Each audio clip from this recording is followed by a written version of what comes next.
buenas noches, le doy la bienvenida a este espacio informativo del Poder Judicial de la Federación, hoy 10 de octubre de 2025. Soy Laura Murillo y le presentaremos la información más importante generada hasta el momento de lo que ha ocurrido dentro del Poder Judicial de la Federación y, por supuesto, en el territorio nacional. Comenzamos.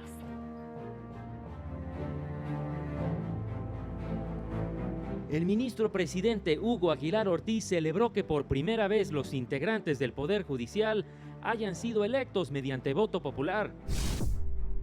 El Pleno de la Corte revisará la constitucionalidad de disposiciones que sancionan la violencia vicaria. Para eliminar tensiones se llevó a cabo el primer diálogo entre la justicia ordinaria y la justicia comunitaria. El 86.6% de las personas trabajadoras del campo no tienen acceso a seguridad social.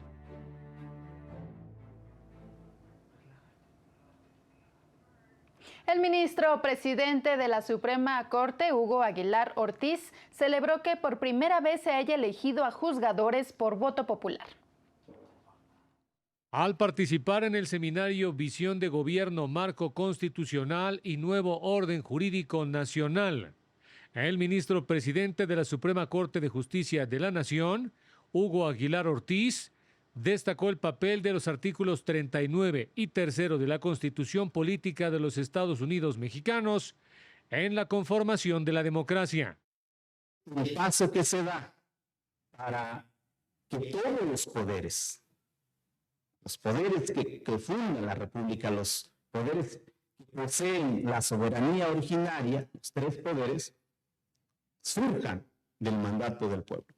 El contenido del artículo 39, vinculado al artículo 3, es un faro enorme que alumbra el quehacer, primero la conformación del poder y después el quehacer. El ministro presidente resaltó que el artículo 39 constitucional señala que la soberanía reside en el pueblo y que toda autoridad surge del mismo y se instituye para su beneficio, en tanto que el artículo 3 indica que la democracia no solo es una estructura jurídica o un régimen político, sino un estilo de vida. Y este estilo de vida tiene una característica fundamental: la búsqueda permanente del bienestar económico, social y cultural del pueblo. Quiero decir entonces que no hay nada en este país que pueda ocurrir en el ámbito público, en la búsqueda del poder, en el ejercicio del poder, que no busque el bienestar continuo, económico, social y cultural del pueblo. En este contexto, el ministro presidente celebró que por primera vez en 201 años de existencia jurídica de nuestro país, se llevara a cabo una elección de juzgadores por vía democrática directa. El objetivo del seminario consistió en un intercambio de conocimientos y experiencias sobre el marco constitucional y el nuevo orden jurídico nacional, para brindar más herramientas en el ejercicio de derechos. Para el canal del Poder Judicial de la Federación, Óscar González. Y este 10 de octubre se conmemora el Día Mundial de la Salud Mental, una fecha que tiene el propósito de generar conciencia sobre los problemas de salud mental en todo el mundo, señaló el órgano de administración judicial. El lema de este año, definido por la ONU, es acceso a los servicios de salud mental durante catástrofes y emergencias. Por su parte, el Tribunal de Disciplina Judicial agregó que cuidar de nuestra salud mental es tan importante como cuidar de nuestra salud física. Promover espacios de escucha, respeto y bienestar contribuye a construir entornos más humanos y solidarios. A su vez, el ministro Irving Espinosa Betanzo precisó que la salud mental no debe ser un tema invisible. Cuidarla y hablar de ella es un acto de justicia y empatía. Y la próxima semana el Pleno tiene previsto analizar y resolver una acción de inconstitucionalidad sobre disposiciones de la Ley Orgánica de la Armada de México y una más sobre violencia vicaria. De la lista de asuntos que analizaría y resolvería el Pleno de la nueva Suprema Corte de Justicia la próxima semana destacan una acción de inconstitucionalidad contra disposiciones de la Ley General de Acceso de las Mujeres a una Vida Libre de Violencia, del Código Penal Federal y del Código Civil Federal relativos a la violencia de las que son víctimas las mujeres a través de interpósita persona, es decir, violencia vicaria. Se trata de los actos que, para dañar a las mujeres, se dirigen contra sus hijas y o hijos, familiares o personas allegadas, ya sea que tenga o que haya tenido una relación con la persona agresora. Entre otros temas, el Pleno analizaría si las disposiciones vulneran el interés superior de la niñez, al ser reconocidos como meros medios para la comisión de la conducta sin otorgarles una protección amplia ni el reconocimiento como víctimas de esa violencia. También determinaría si la definición excluye de manera automática que la violencia vicaria también pueda desplegarse contra hombres. Hay otra acción contra disposiciones de la Ley Orgánica de la Armada de México. Entre los temas de análisis están si hay porciones de artículos que dejan al arbitrio de las Fuerzas Armadas el combate de cualquier ilícito en las zonas marinas. Analizaría si se otorgan funciones de seguridad pública a la Unidad de Policía Naval y de subordinación a la Guardia Nacional que generan confusión entre seguridad interior y seguridad pública. Se pronunciaría sobre si hay imprecisión en la descripción de las facultades de la Unidad de Inteligencia Naval. Para el canal del Poder Judicial de la Federación, Mario López Peña. Y en su columna en el diario El Universal, la ministra Yasmín Esquivel Moza recordó los 72 años del voto de las mujeres en México, que se concretó gracias a que en octubre de 1953 se promulgaron las reformas constitucionales que reconocieron su derecho a votar. Con esta modificación, subrayó, las mujeres dejaron atrás siglos de exclusión, ya no eran consideradas propiedad de nadie ni figuras dependientes sujetas a tutela, sino ciudadanas con plenos derechos y con voz en los asuntos públicos, aunque este logro representó apenas el inicio de una travesía mucho más amplia para enfrentar resistencias culturales, estructuras patriarcales y barreras institucionales. Conmemorar este aniversario, indicó, no es un acto de nostalgia, sino de gratitud con quienes abrieron el camino y compromiso con las generaciones futuras para que ninguna mujer vuelva a ser silenciada, excluida o invisibilizada del espacio público y de la toma de decisiones en el ámbito social y político. Y en un ejercicio sin precedentes, personal del Poder Judicial de la Federación sostuvo diálogos con comunidades indígenas con el fin de armonizar la justicia que se imparte a través de sus sistemas normativos con la justicia ordinaria de tribunales y juzgados.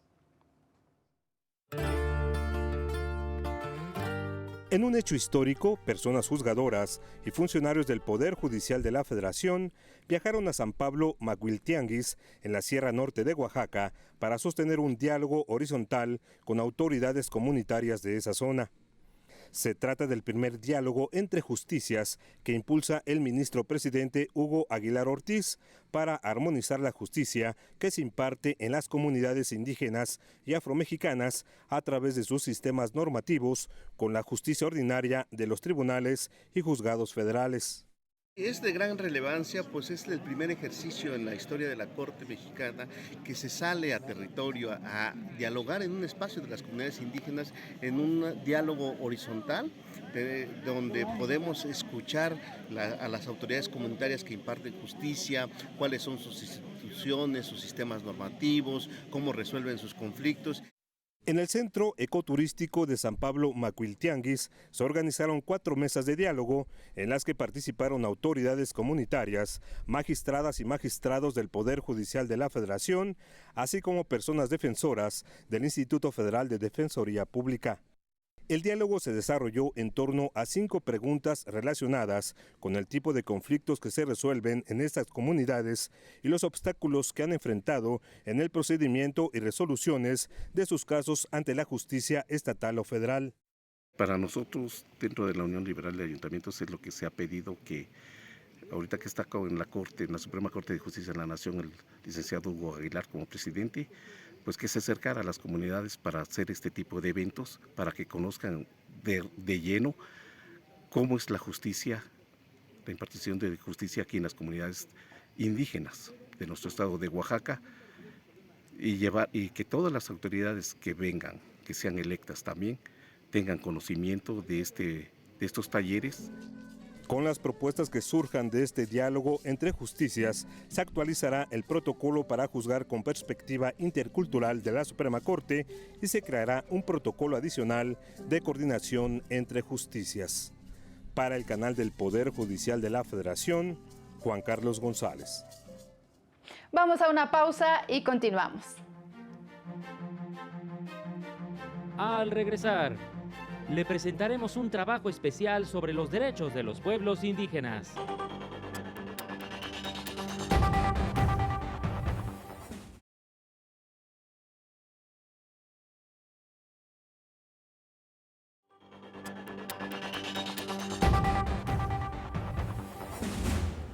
Agradecemos que continúe con nosotros. A continuación le presentamos un trabajo especial de mi compañero Óscar González con motivo del 12 de octubre, Día de la Resistencia Indígena.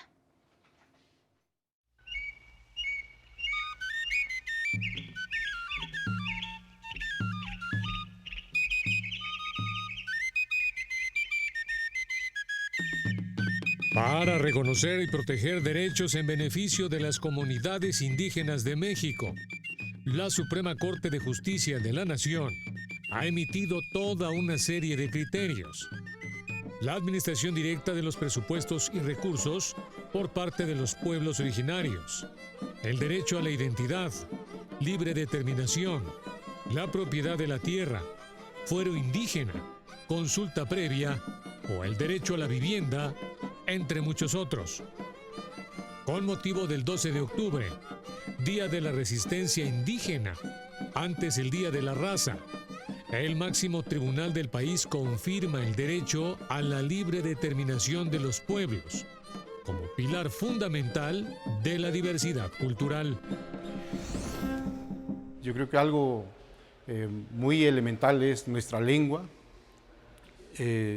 nuestra gastronomía, y una serie de elementos que nos dan identidad como pueblos originarios o indígenas, como lo dice la Constitución, y que que hasta esta fecha nosotros seguimos vivos y queremos seguir siendo parte pues, de esta hermosa República Mexicana.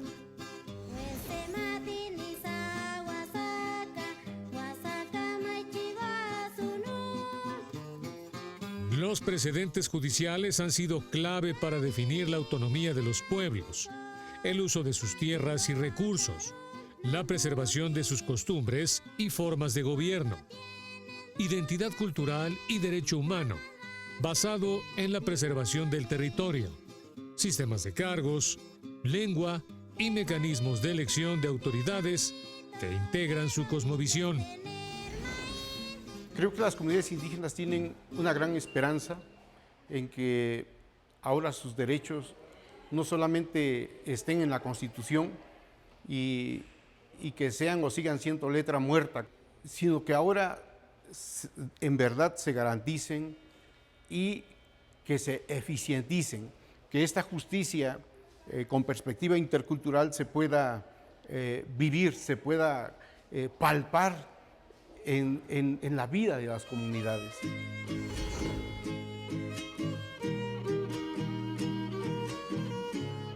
Se cuenta, asimismo, con el relativo a la administración de los recursos, que no se refiere exclusivamente a los ingresos que obtienen los municipios de aportaciones y participaciones federales, sino al disfrute de los medios naturales donde habitan y sobre la propiedad de su tierra.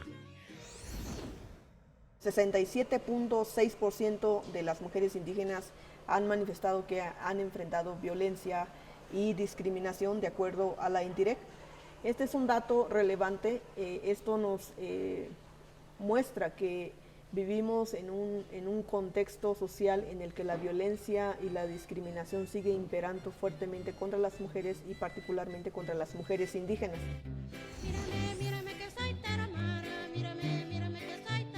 La consulta indígena, por ejemplo, que establece la obligación que tienen los estados de preguntar a los pueblos de manera previa, libre e informada antes de llevar a cabo proyectos que puedan afectar sus derechos y territorios. A pesar de su profunda historia, el Día de la Resistencia Indígena Es una conmemoración que ha evolucionado a lo largo de los siglos, marcando el encuentro de dos mundos. En el Día de la Resistencia hay que resaltar que somos más de 39 millones personas que nos autoascribimos como indígenas. Somos pueblos presentes, vivos y vigentes, y por ello viva la dignidad y la resistencia de los pueblos indígenas y afromexicanos.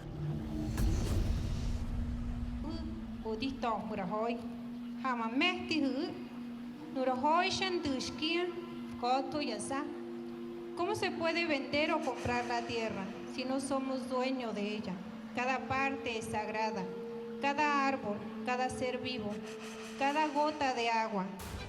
Esta fecha enfrenta críticas por el impacto que tuvo sobre las comunidades nativas, pueblos que han resistido y luchado por mantener su cultura y evitar su desaparición. Punto de diagnóstico y reflexión sobre el colonialismo, la preservación de tradiciones, lenguas y saberes ancestrales. Así, el 12 de octubre advierte un cambio de narrativa que invita a la reflexión, pero sobre todo, respecto de la importancia y el respeto de los derechos de las comunidades y de los pueblos indígenas de México.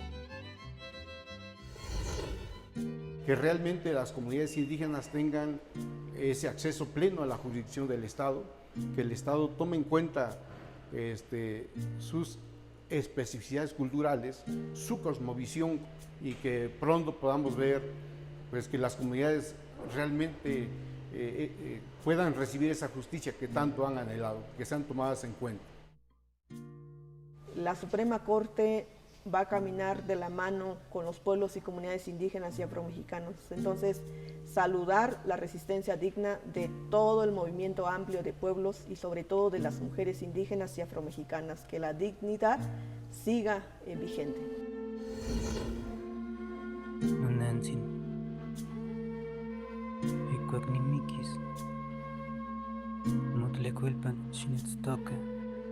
Para el canal del Poder Judicial de la Federación, Óscar González. Y en un círculo de estudios de la ponencia de la ministra Lenia Batres Guadarrama, analizaron el derecho de acceso a servicios de salud con perspectiva de género. Nadine Gassman, secretaria de Salud de la Ciudad de México, aseguró que desde los servicios públicos se deben fortalecer los mecanismos para garantizar el derecho a decidir de las mujeres. Garantizarlo implica que los servicios de salud sexual y reproductiva, como la anticoncepción, el aborto seguro, así como la atención durante el embarazo, parto y puerperio, tienen que ser accesibles, asequibles, de calidad y que den las condiciones de dignidad, confidencialidad y respeto irrestricto a los derechos humanos. En conferencia dentro del círculo de estudios de la ponencia de la ministra Lenia Batres Guadarrama, Nadine Gassman dijo que hace falta formación entre el personal de servicios de salud sobre la atención con perspectiva de género. Lo que necesitamos es atención médica, es hablar sobre sexualidad de una manera libre para eliminar estigmas, prejuicios, barreras institucionales que han afectado a las mujeres y a las personas gestantes. Subrayó que desde la impartición de justicia federal se han logrado avances fundamentales para proteger a millones de mujeres en el país, sobre todo en el ámbito de sus derechos sexuales y reproductivos. Para el canal del Poder Judicial de la Federación, Mario López Peña. Le informamos que 9 de cada 10 mujeres trabajadoras agrícolas en México no cuentan con un contrato laboral escrito y el 86.6% carecen de seguridad social, advirtieron organizaciones de la sociedad civil. Señalaron que las empresas recurren a prácticas ilegales como entregar pases médicos en caso de accidentes laborales para no afiliarlas al IMSS. Además, no cuentan con prestaciones como vacaciones, pago de prima vacacional, aguinaldo o utilidades. Esta problemática, indicó, es más común para las trabajadoras migrantes e indígenas, pues aprovechan de su vulnerabilidad, desconocimiento de sus derechos laborales y carencia de oportunidades laborales. En un espacio de reflexión, especialistas abordaron la reforma a la Ley de Amparo y la materia fiscal. En el marco de las jornadas sobre la iniciativa de reforma a la Ley de Amparo, realizadas en la Facultad de Derecho de la UNAM, la jurista Margarita Palomino destacó la importancia de establecer una mayor coherencia entre la Ley de Amparo y las disposiciones fiscales a fin de garantizar certeza jurídica y eficiencia en los procedimientos fiscales y administrativos. Nos quitan el recurso de revocación y nos quitan el juicio contencioso para los dos rubros que platicamos. Eso es otra cosa. La línea argumentativa es distinta. Ella está hablando del amparo, nosotros hablamos del medio de defensa, de recurso y de juicio. Eso no se puede negar, es lo que tenemos aquí. A mí me parece que es regresivo. Señaló que la normativa debe fortalecer los mecanismos de impartición de justicia y asegurar el ejercicio efectivo de los derechos fundamentales en materia tributaria y administrativa. En este espacio, se analizaron los retos que implican los cambios en la reforma para fortalecer el sistema de justicia administrativa en México, así como su impacto en la eficacia de los recursos legales, la protección de los derechos de los contribuyentes y la transparencia de las autoridades. El problema del recurso de revocación que tenemos actualmente es que es una vacilada, porque todo resuelven confirmando. Yo no he visto una resolución que revoque. Pero, viene la característica importante que ahora se destroza o se pretende destrozar. Parte de ella, no toda. Para el canal del Poder Judicial de la Federación, Rosy García.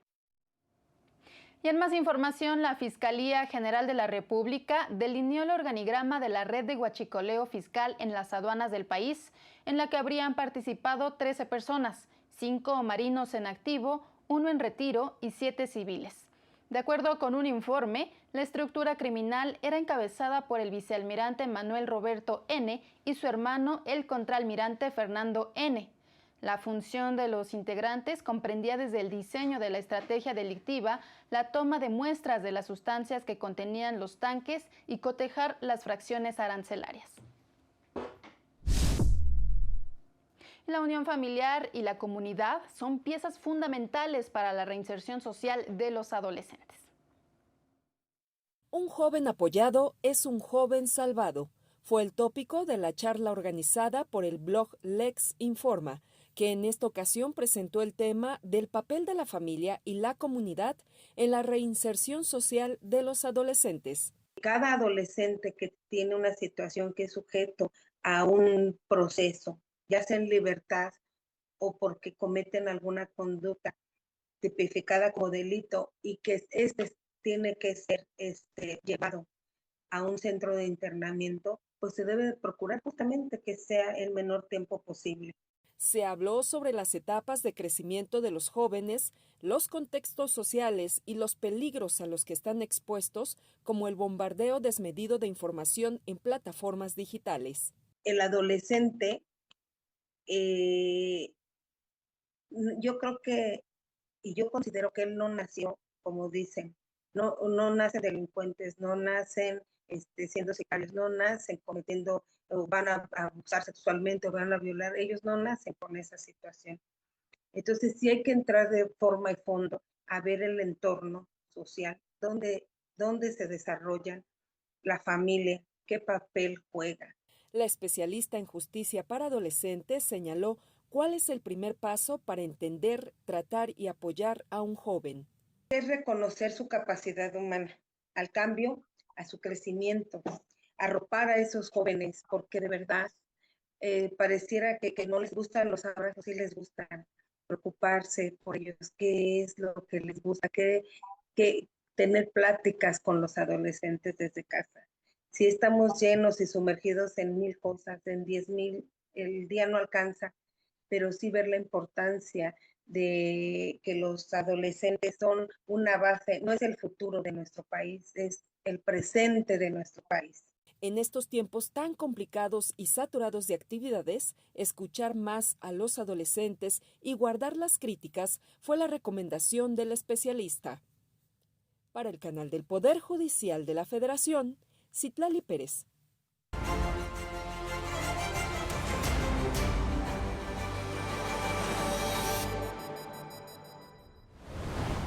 Colectivos de pacientes con cáncer adelantaron que preparan amparos ante la eventual aprobación de la reforma a la ley de amparo, pues consideran que con esta modificación, las autoridades podrían excusarse en su imposibilidad jurídica o material para incumplir una sentencia relacionada con la entrega de medicamentos o servicios de salud. Un juez federal con sede en el Reclusorio Sur de la Ciudad de México vinculó a proceso a 2 exfuncionarios del Fondo Nacional de Habitaciones Populares por el desvío de más de 173 millones de pesos para la adquisición de valores bursátiles a través de Punto Casa de Bolsa, subsidiaria de Grupo Electra. El Consejo de la Judicatura de Hidalgo modificó las bases para la integración de los tribunales de enjuiciamiento. Ahora solo un juez llevará los juicios orales, con excepción de casos donde participarán 3 juzgadores, debido a la creciente carga de trabajo. Pacientes en México ingresan a hospitales privados sin conocer con certeza cuánto pagarán ni qué servicios están incluidos. Esta falta de transparencia vulnera el derecho a decidir libremente y limita el acceso equitativo a la atención médica, advirtió la Comisión Nacional de Arbitraje Médico. Para el canal del Poder Judicial de la Federación, Jesús Daza.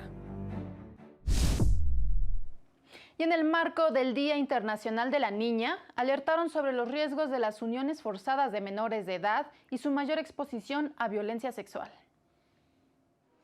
En 2024, más de 10,000 niñas, niños y adolescentes fueron atendidos en hospitales por violencia física y sexual. En el 93% de los casos de violencia sexual, fueron niñas las que resultaron afectadas.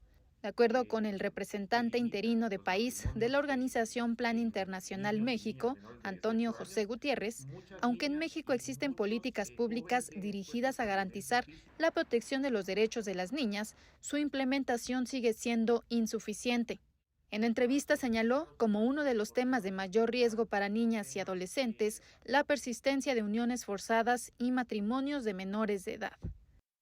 Según el ENADID, el 20% de las mujeres han estado en una unión antes de cumplir los 18 años. Y esto pone en una situación de riesgo. Esto impacta directamente en las condiciones de vida de las niñas y los niños. Es una condición que se vuelve mucho más crítica cuando hablamos de áreas rurales, de poblaciones indígenas, de poblaciones afrodescendientes, en donde las condiciones se vuelven un poco más complejas, o de aquellas poblaciones que están en una situación de crisis humanitaria. En el marco del Día Internacional de la Niña, la organización desarrolló un estudio global de matrimonios y uniones forzadas. El 45% de las niñas que participaron en este estudio se unió con hombres al menos 5 años mayores que ellas. Que el 63% de estas niñas y adolescentes no estudia, no trabaja, el 35% ha abandonado la escuela y no tiene esa posibilidad de continuar sus estudios, de tener claridad de hacia dónde quiere ir, de pensar en un proyecto de vida que le permita desarrollarse plenamente. Llamó a coordinar acciones para prevenir esta práctica, ofrecer atención especializada a niñas y adolescentes e implementar medidas que coadyuven a no normalizar la violencia. Ahora le presentamos nuestras recomendaciones culturales de fin de semana para que disfrute junto con sus seres queridos.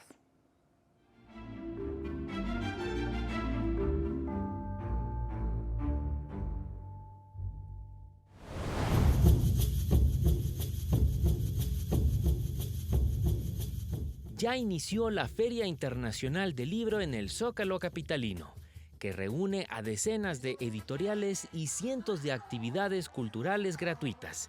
El miércoles 15 de octubre a las 19:15 horas, el ministro presidente de la Suprema Corte, Hugo Aguilar Ortiz, y la ministra Lenia Batres impartirán la charla Nuevo Poder Judicial. Entrada libre.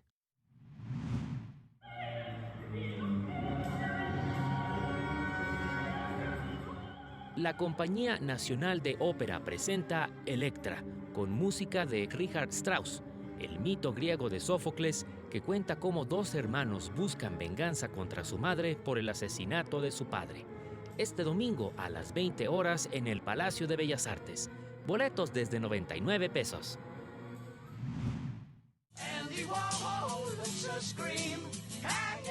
El reconocido artista del pop art, Andy Warhol, llega a la Casa del Lago de la UNAM con una exposición de fotografías instantáneas de las personas que formaron parte de su más íntimo círculo social. Warhol y su obturador fugaz está abierta de miércoles a domingo de 11 a 18 horas hasta el 9 de noviembre. Entrada libre. Los ministeriales me pidieron, por favor, señora, ayúdenos. No se pierda la programación cultural de Justicia TV. Zhongguo, el país del centro, reflexiona sobre una de las civilizaciones más antiguas del mundo y explora la migración china hacia Argentina. Este sábado a las 16:30 horas. Y el domingo a las 22:30 horas le presentamos 499 de Rodrigo Reyes, una combinación de ficción y documental en la que un conquistador español del siglo XVI llega al México actual, donde se confrontará con la cruda realidad del país. Para el canal del Poder Judicial de la Federación, Jesús Daza. Llegamos al final de este espacio informativo, no sin antes agradecerle su preferencia e invitarle a permanecer en la señal del canal del Poder Judicial de la Federación. Le recordamos que este sábado los esperamos en Semanario Judicial, resumen de noticias del canal del Poder Judicial de la Federación, con su repetición el domingo a las 10:30 de la mañana. Que tenga muy buena noche y hasta luego, buen fin de semana.